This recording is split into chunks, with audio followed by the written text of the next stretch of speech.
every species abandoned this vulnerable alien race, except the humans. The galaxy is full of life. There are thousands of civilizations, each with its own strengths and weaknesses. Some thrive, expanding their influence and power, while others struggle, barely managing to survive. Among those in danger are the Aurenai, a peaceful and fragile species, now on the brink of extinction. The Aurenai once lived on a beautiful planet called Oroni. For centuries, they built their lives around art, culture, and a deep connection to their world. They did not wage wars or seek power. Instead, they focused on peace and creativity. But their peaceful way of life came at a cost. Their bodies were not strong, and they lacked the technology needed to survive in space or harsh environments. Disaster struck when their planet was destroyed by a massive cosmic event. Forced to leave their home, the Aurenai scattered across the galaxy in old, unreliable ships. Their cries for help went unanswered. The Galactic Council, a group of advanced species that governed most of the galaxy, declared that helping the Aurenai was a waste of resources. They called them weak and useless, deciding it was better to let them die than spend time and energy trying to save them. "It's unfortunate," said High Chancellor Varix, one of the Council's leaders, in a speech to the galaxy. "But sacrifices must be made. The Aurenai are a burden we cannot afford." And so, the Aurenai were abandoned. Their ships floated aimlessly through space, falling apart bit by bit. Many died from lack of food, water, or medicine. Those who survived carried on without hope, waiting for the end. Far from the Council's center of power, a newer species was making its way into the galaxy. Humanity, from the small blue planet Earth, was just beginning to find its place among the stars. They were not as advanced as the older civilizations, and many considered them foolish for acting on emotion rather than logic.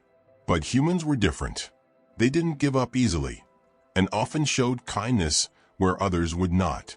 Captain Elena Rourke was one of these humans. She commanded the SS Horizon, a ship on a mission to map distant regions of space. Rourke was a thoughtful leader with a strong sense of right and wrong. She had spent years navigating the galaxy and knew how harsh it could be. But she also believed that humanity's greatest strength was its ability to care for others. One day, while traveling through a quiet part of space, the Horizon picked up a weak signal. It was faint and hard to hear, but Rourke knew it was a call for help. Some of her crew were hesitant. "It could be a trap," said her first officer. But Rourke was firm. "If someone needs help, we can't just ignore them." As they approached the source of the signal, the crew prepared for the unexpected. What they found shocked them. A large, broken ship drifted in the dark. The outside was damaged, and the systems inside were barely functioning. On board were hundreds of Oranai, clinging to life. Their bodies were weak, their eyes filled with despair. They had been drifting for months, waiting for a miracle. Rourke didn't hesitate. She ordered her crew to bring the survivors on board. The medical team worked quickly, giving food, water, and care to the refugees. The Aurenai were too weak to speak at first, but their faces showed gratitude as they began to recover. For the first time in a long while, they had hope. But not everyone agreed with Rourke's decision. Some of her officers reminded her of the Galactic Council's orders. Helping the Aurenai could bring severe punishment. The Council had made it clear that no one was to interfere. Defying them could put humanity's position in the galaxy at risk. Even so, Rourke stood by her choice. "If saving these people means we face consequences, so be it," she said. "If we let them die, we lose the right to call ourselves human." As the Horizon set a course for Atlas Station, a human-controlled outpost, Rourke prepared for the challenges ahead. The Aurenai were safe for now, but their rescue had set events into motion that would change the galaxy forever. Humanity's decision to protect them would test their courage and values, as well as their ability to stand against the Council's cold and uncaring judgment. The SS Horizon, now carrying the rescued Oranai, travels to Atlas Station, a human outpost located on the edge of known space. The crew is exhausted but determined, and the medical team continues to treat the refugees during the journey. The Aurenai, though still weak, begin to share glimpses of their culture with the humans. Their way of life, centered around peace and creativity, deeply moves the crew. Even in their most desperate hour, the Aurenai express gratitude through soft songs and intricate artwork made from scraps of materials found aboard the Horizon. Captain Elena Rourke requests an emergency meeting with the Earth Federation Council, the governing body of humanity. She argues that humanity has a duty to protect the Aurenai, even if it means facing opposition from the Galactic Council.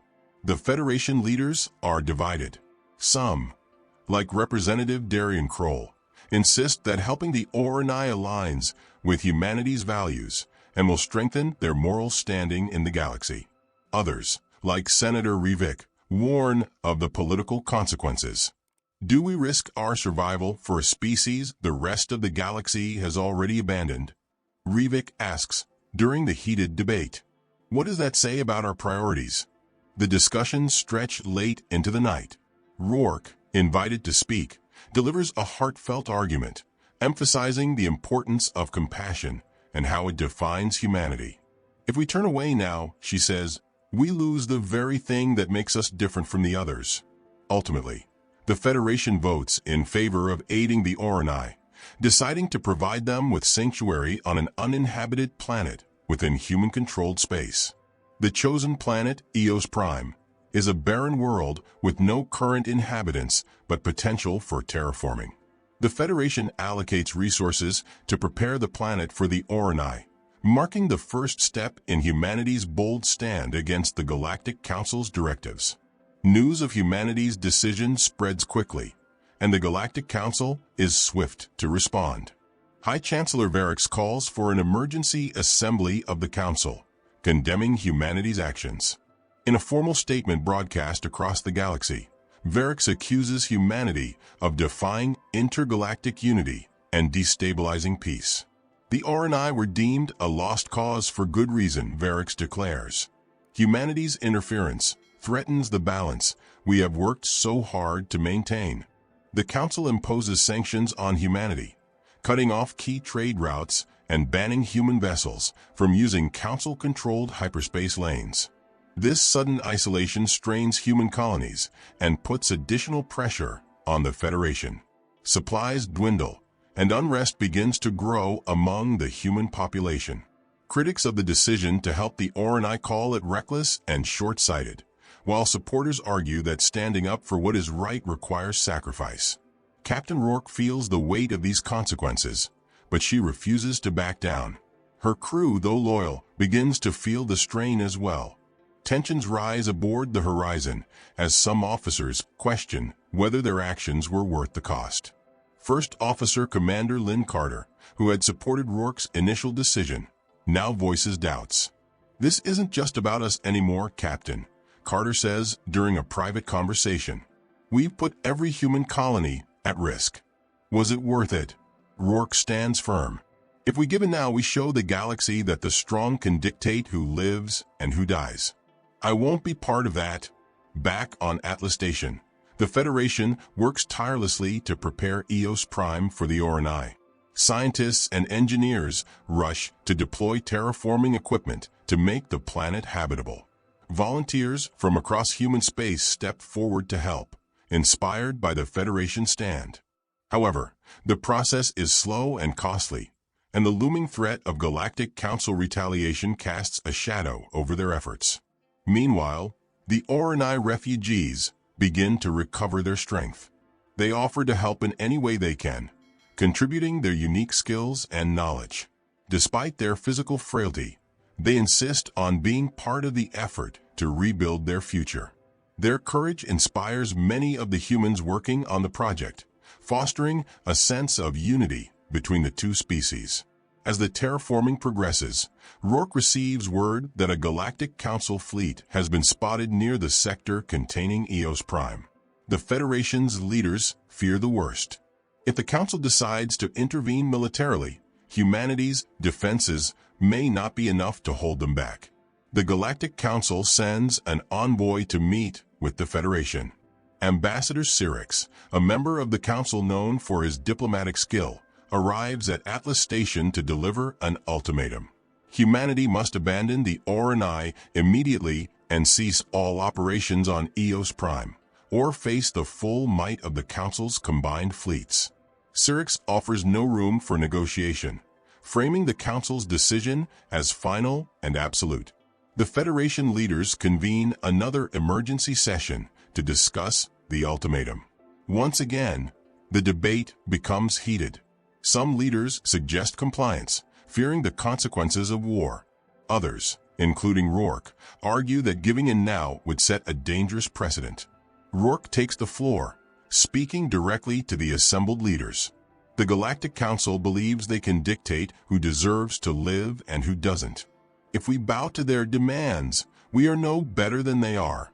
Humanity has a choice: to stand for what is right or to stand for nothing at all. The Federation votes once more, and the decision is made. Humanity will not abandon the Oroni. Preparations for Eos Prime continue, and defensive measures are put in place to protect the planet from a potential Council attack. The Council's response is swift. A fleet of warships begins moving toward Eos Prime, signaling their intent to enforce their will through force if necessary. The Federation scrambles to prepare for the confrontation, mobilizing every available ship to defend the planet. The Horizon is placed at the forefront of the defense, with Rourke leading the charge.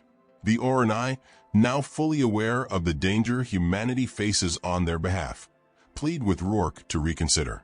"You've already done so much for us," says Rialan, an elder among the refugees. "We cannot ask you to sacrifice your people for our sake." Rourke shakes her head. "This isn't just about you anymore. This is about showing the galaxy that compassion isn't weakness. We're in this together." As the Council fleet draws closer, tensions reach a breaking point. The crew of the Horizon prepares for battle, knowing the odds are stacked against them. Yet, amidst the uncertainty, there is a growing sense of resolve. Humanity has chosen its path, and there is no turning back. The Galactic Council's fleet, a vast and imposing armada, enters the Eos Prime system. The sight of their heavily armed warships dwarfs humanity's modest defense fleet, creating a stark contrast between the Council's overwhelming power and humanity's determination. The Council broadcasts a final warning to the Federation: surrender the Oranai, abandon the terraforming project, and withdraw from the system, or face annihilation. Captain Elena Rourke, stationed aboard the SS Horizon, responds with a defiant message. Her words resonate not just with the Council, but with the millions of humans and other species watching the standoff unfold through galactic broadcasts. "We've heard your warnings. We've felt your pressure, but we will not abandon those who depend on us. Compassion is not a weakness, it's our greatest strength. If you want to stop us, you'll have to fight for it." Rourke's speech strikes a chord with many, sparking protests and debates on countless worlds. Some smaller species begin to question the Council's authority, their faith shaken by its cold, authoritarian stance. Despite their smaller numbers and less advanced technology, humanity has prepared to defend Eos Prime with everything they have. Rourke works with her officers to devise a strategy that relies on ingenuity and precision. Instead of matching the Council ship for ship, humanity focuses on using Eos Prime's environment to their advantage. The terraforming process has created atmospheric disturbances and unstable magnetic fields, which Rourke plans to exploit. The human fleet positions itself around Eos Prime, using the planet's terrain and orbital anomalies as natural shields. Federation engineers aboard defensive platforms deploy experimental weaponry designed to disrupt the Council's advanced systems. It's a high-risk strategy, and many in the fleet understand that failure could mean complete destruction. The Council, unwilling to back down, launches its first wave of attacks. The human fleet responds with coordinated strikes, using guerrilla-style tactics to outmaneuver the Council's larger and slower ships. The Horizon leads a critical maneuver, drawing fire away from smaller vessels while targeting weak points in the Council's formation. The battle is intense and chaotic. Explosions light up the darkness of space, and communication lines are filled with urgent commands and distress calls. The human fleet suffers heavy losses, but manages to hold its ground longer than the Council anticipated. The experimental weapons prove effective in disrupting key Council systems, forcing some of their ships to retreat temporarily. Amidst the chaos, the Aurenai aboard the Horizon watch in silence, their expressions a mix of awe and fear. Some begin to wonder if humanity's sacrifice is too great, but others see something deeper, a willingness to fight for a principle that goes beyond survival. As the battle rages, a pivotal moment arises when a Council boarding party breaches one of the human defensive platforms. The Oranai child, Laris, who has been aboard the Horizon, takes an unexpected action. With permission from Rourke, Laris broadcasts a message directly to the Council forces. The message, simple and heartfelt, captures the Oranai's desperation and their gratitude toward humanity. We are not warriors. We are not builders. But we are alive and we matter. Humanity has risked everything to give us a chance. Please, don't destroy them for trying to do what's right. The message is transmitted across all channels, including the Council fleet's private communications. It reaches even the Council soldiers, who begin to question their orders. Some hesitate, refusing to fire on human ships. A few Council captains pull their vessels out of the battle, unable to justify the destruction to their crews. Seizing the opportunity created by the Council's hesitation, Rourke leads a daring counterattack. The Horizon, along with a handful of surviving human ships, targets the flagship of the Council's fleet. The flagship's destruction would not only disrupt the Council's chain of command, but also send a powerful message to the galaxy. The Horizon engages in a dangerous game of cat and mouse with the flagship, evading its advanced weaponry while coordinating precise strikes. Rourke's leadership and the crew's determination push the Horizon to its limits. Finally, after a tense and grueling exchange, the Horizon's weapons deliver a critical blow to the flagship, crippling its systems. The Council fleet, now leaderless and demoralized, begins to retreat.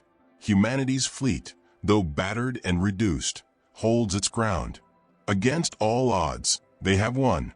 The victory at Eos Prime sends shockwaves across the galaxy. The Council's defeat is not just a military failure. It is a blow to their authority. On countless worlds, citizens and smaller species rise up, demanding reforms and questioning the Council's right to govern with such harsh and unfeeling logic. Humanity's actions inspire others to reconsider what it means to be part of an intergalactic community. The idea that strength lies in compassion rather than brute power begins to take hold in unexpected places. As the dust settles, humanity faces the consequences of its actions.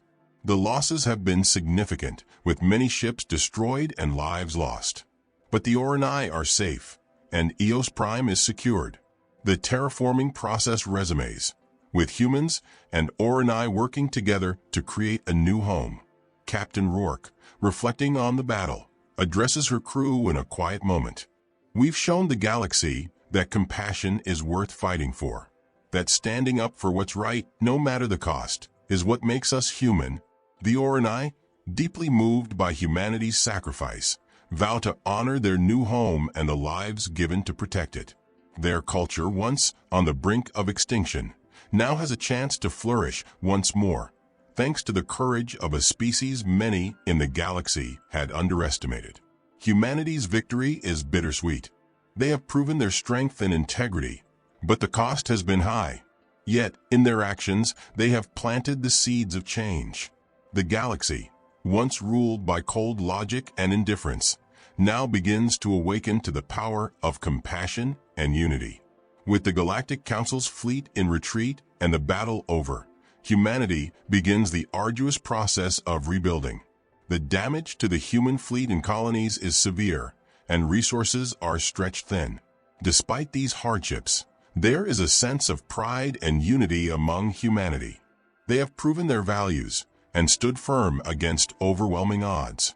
On Eos Prime, the Aurenai begin to rebuild their lives with the help of human engineers and volunteers. The barren planet slowly transforms into a habitable world. Temporary shelters give way to permanent settlements, and the first seeds are planted in what will one day become a thriving ecosystem. For the Aurenai, the planet represents more than survival. It is a second chance to preserve their culture and history. The Aurenai express their gratitude through their art and traditions, sharing pieces of their culture with the humans. These exchanges create a bond between the two species, rooted in mutual respect and shared experiences. While the victory is celebrated, the cost is impossible to ignore. The battle claimed the lives of many, and entire families are left mourning their losses. The Federation holds memorials for the fallen, honoring those who gave their lives to protect the Aurenai and uphold humanity's principles. These ceremonies become a powerful reminder of what was fought for and the price paid for standing by their convictions. Captain Elena Rourke delivers a heartfelt speech during one such memorial, addressing the crew of the SS Horizon and the families of those lost in the battle. We fought not because it was easy, but because it was right. Those we've lost remind us of the values we hold dear: compassion, courage, and the belief that no life is too small to matter. Their sacrifice will never be forgotten. Humanity's defiance against the Galactic Council sends shockwaves across the galaxy.